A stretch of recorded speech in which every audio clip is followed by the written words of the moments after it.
With millions of homeowner dollars involved, questions around board control, snowmelt systems, warrant station, and what some are calling taxation without representation. This is an important conversation for the Keystone property owners and anyone watching with future local governance mountain communities in mind. So we're going to check this out. Thanks for joining us. Ever dreamed of living in the heart of the Colorado mountains? Join me, Matt Dayton, Breckenridge native, Olympian, and mountain real estate expert. Here on the Ski Summit Show, we dive into everything you need to know about buying, investing, and living in iconic ski towns like Breckenridge, Frisco, and Keystone. From mountain real estate trends to investment opportunities, we bring you on the inside to help you make the most of your mountain life. Welcome to the Ski Summit Show, episode number 163, your go-to source for the latest Colorado mountain real estate. I'm here with Benji from Benji Does. Hello, Benji. Howdy do. How are you doing? Good, man. Thanks for being here and keeping things going. Yeah, you know it. I've got a surprise for you. We've got some guests today. Awesome. Who do we have? Well, today we have Tim Townsley and Maureen Barrett, and they're going to be talking to us about KNC. Hey, Tim and Maureen, thanks for being here. Thanks for having me. Yeah, so the big question that's going on in Keystone right now is, should Keystone Neighborhood Company, KNC, be dissolved? So you guys are here to shed some light on what's going on with that. I guess there's a lawsuit going on? Yeah, that's right. Tim can add on. And let me just describe the lawsuit. We started this last July. We filed a complaint in the Summit County District Court. The nature of the complaint was quite narrow. What we are challenging is a 1,000 vote allocation to the declarant at the time that the KNC was created. And we feel that that violates HOA law. When you look at the Colorado HOA law, it's very explicit in terms of prohibiting any amount of allocation of votes that favor the declarant, that discriminate in favor of the declarant. So our lawsuit started last July, centered right around that exact allocation of votes to the resort parcel, which is an unbuildable parcel loaded with wetlands. The Snake River runs right through it, about 10 acres. It doesn't contribute anything at all to the KNC financially. So that's the nature of our objection. Quite narrow, really, because we feel that we want the court to go ahead and rule on that and to let us know if in fact that is legal. So right now, just to wrap my head around this, the Keystone Neighborhood Company, that's a master HOA. Correct. That governs over a large part of Keystone Resort and condos and stuff. And that's run by Vail Resorts. It's not really run by Vail Resorts. Vail Resorts is one of the owners, just like we are. Okay. Just to give you an idea of like the votes, we have about 2,700 votes. That resort parcel is owned by Vail Resorts. It gets 1,000 votes. There are about 1,260 homeowners. That's what it will be when the Kindred is fully built out. And then we have commercial votes as well, and a few lodging votes. So the Kindred has some lodging votes that are allocated to it, or will be when it's up and running. And then of course there's Vail Resort Ski Tip Lodge that we all know about that borders the resort parcel. So Vail Resorts is another owner in this, but they also happen to be the declarant of the organization. And thus our objection to what we view as themselves allocating that 1,000 vote bias at the time of the actual construction or declaration of the HOA. And what we feel that does is basically give the declarant control in perpetuity. You know, we all are members of HOAs. Developers build these HOAs. They give themselves a certain amount of powers in the beginning, of course, because they need to have it built out and to sell out, et cetera. But there's a declarant control period, and that's supposed to expire at a certain time.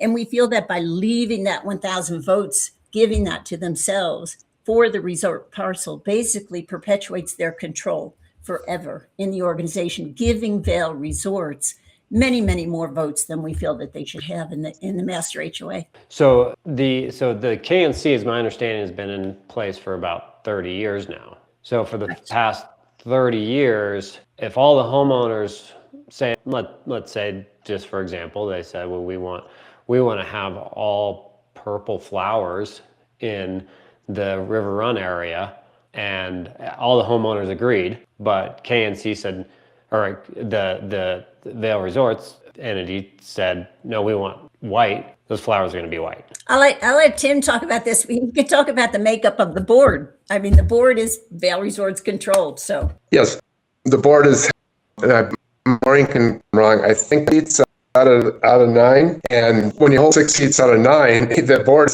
obviously favors anything Vail would like. And as far as the vast majority of Vail itself does not pay all that much into the HOA. And like, for example, I'm in the middle area. So what we pay for dues is kind of in the middle ground, which is $2,750 a year.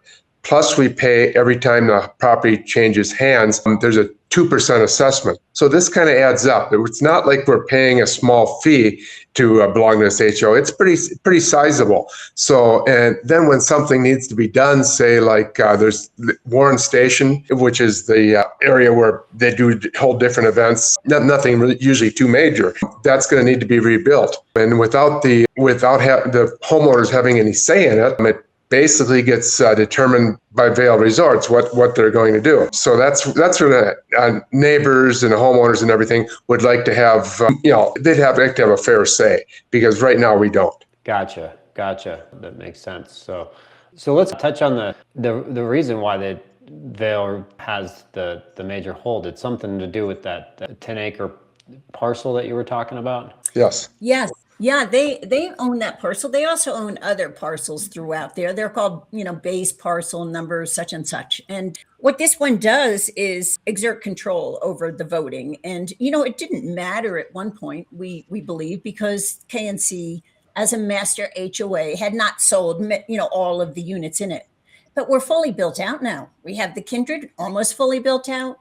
And so to have Vail Resorts still controlling this master HOA, even though we believe it looks like they actually provide maybe 5% of the incoming revenues, they actually own and will own, after Kindred is sold, about 24% of all of the units in the HOA, but yet they control 52% of the votes because of that resort parcel. Remember, the resort parcel doesn't provide any income at all to the KNC. In my view, I feel as if it's like the developer had a flagpole, maybe, a mailbox, and they said, hey, that mailbox gets 1,000 votes. So guess what? We're going to hang on to that mailbox. We're going to hang on to that flagpole, and we're going to give it 1,000 votes so we can always control what this HOA is doing in the future. And that's the nature of our objection. So yes, we do feel that, given that we provide just about, when I say we, I mean homeowners, about 90% of all the revenues into the organization, we should have seats consistent with that. What I see is really we should have a board that's about 7 or 6 homeowner seats. I mean, given the number of votes, the number of homeowners that own actual units, about 70%, we own about 70% or so of actual units in the HOA. We should have board seats and votes consistent with our ownership. And one of the other bigger, I was going to say, one of the other bigger issues that recently came up too is with Kindred, the new development being built. Our HOA funds, approximately $4 million, is planned to be used for a heating system, heating the sidewalk on private property, and it really doesn't benefit the rest of the homeowners. We just feel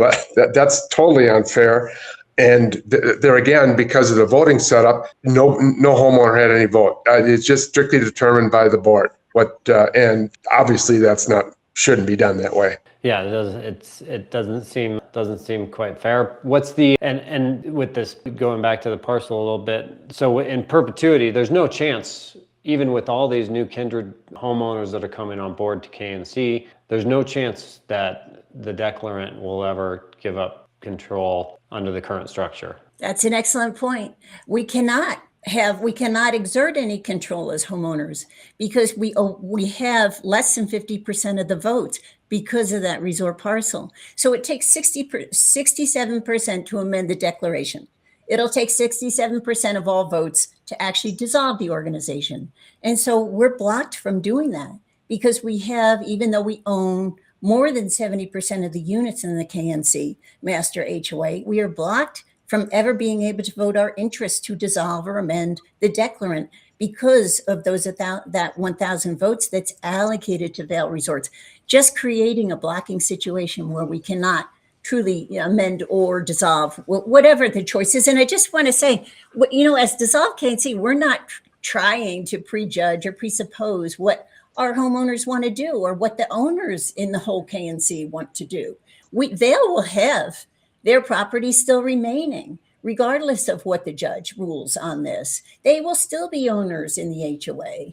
Everybody can decide what they wish to do with the HOA, but we just hope that everybody has the fair opportunity to vote consistent with their ownership. And then everybody can decide what they'd like to do without having this blocking vote sitting there. How does it look as far as, do you feel like you guys have a case on this? Yeah, I'll address that. I think so. There was one motion to dismiss in the fall that went to the judge. The judge when I say the judge, this is the Summit County District Judge, in February issued an order. He dismissed without prejudice, making very clear what he felt we should do to amend our complaint. We responded to those requests, and we also took a new strategy. Rather than asking for what we had done in our initial complaint in July of last year, rather than asking for any kind of reform or remedy and specific remedy, we were just asking the judge, please, let's have a declaratory judgment on the nature of this 1,000 vote allocation. Is this consistent with Colorado HOA law? And we submitted that amended complaint in, I think that was, early April, I believe. And we have seen both a KNC and Vail Resorts motion to dismiss since then. We did name Vail Resorts as a defendant in our complaint that went in February. And so where we are now is responding to those motions to dismiss. According to our attorney, that's Attorney Dortick of Ingenuity Law in Denver, he felt like we are really at the situation where we are now arguing or filing on the basis of the merits of our objection. He feels that we've moved forward. In terms of jumping forward, he felt like, I think that we would need to go to the Colorado Court of Appeals, and we may still need to, of course, but he felt that the judge's order from February allowed, all parties to actually start arguing on the merits instead of dismissing on, say, more technical issues. So where Attorney Dortick is now, as he is preparing all of our responses to the motions to dismiss, he feels very encouraged. We feel that in August or so, we may hear from the district court. Well, that's thanks for summing that up. But that sounds like you guys have a decent shot at this. So yeah. Well, Tim and Maureen, I really appreciate you guys being on today and sharing this information. We're going to be following along definitely on this as far as what happens with this. It's something that, it's taking things up after 30 years. So a lot of changes around here. We got the Keystone's becoming its own township. So that's going to be really cool to see what happens there. And then this. So yeah, we'll be interested to keep following along. So thank you guys for being here and joining me on the show today. Thank you, Matt. Thank you. Have a great time. You too. Take care. Well, that's been the Ski Summit Show for today. Thank you so much for watching. Hope that was helpful information. If you enjoyed this episode, please give us a thumbs up and a like and consider subscribing. If you have any questions or interest in any of this information, please feel free to reach out. Always here to help. And I hope you found this information useful. We will see you in the mountains soon. Take care.